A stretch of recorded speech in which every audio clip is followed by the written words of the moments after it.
Wapagayo papiranje la baginu Senegali kunyigana ibyo ngibyo gusa tu reka nje mbaremera tu mba nabaremeye nanjye reka nje mbaremera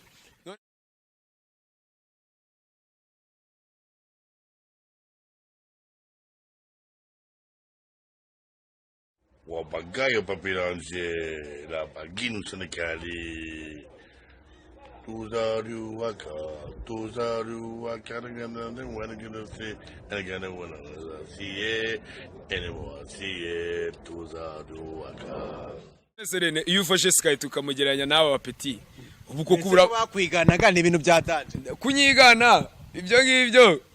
gusa tu reka nje mbaremera tu mba nabaremeye nanjye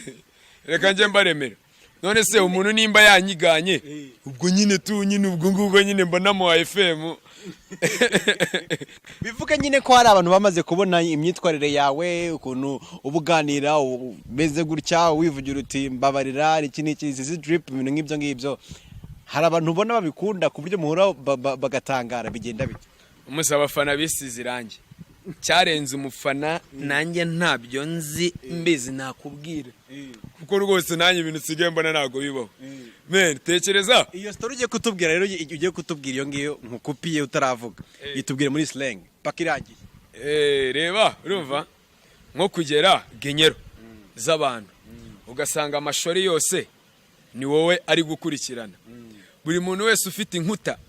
ufite imbiriti nyine status yiwe ihita ariho Sky itaba yasibiye ashora itayagara akiyagara ati wallahi dore Sky turamubonye nyine bya bindi byanjye n'iki byo kutisanyura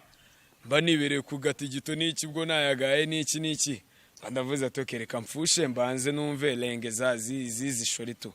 ishori ziba zirasaba bati musirikare wallahi dore n'iki waraturemeye wadukubisaga slang natwe tujyeho turatarama ndabwira ati mwabagaye babwira ati mwabagaye mana yanjye sigaho nahise mbabwira ati mwanze mwikoresha akanama mwebwe mwe mushaka guhitamo mfatirana bira mupangu mwebwe we muva mufashe ka kidori mwikoresha akanama mwitekerezeho muzandisha ingurube ndi haje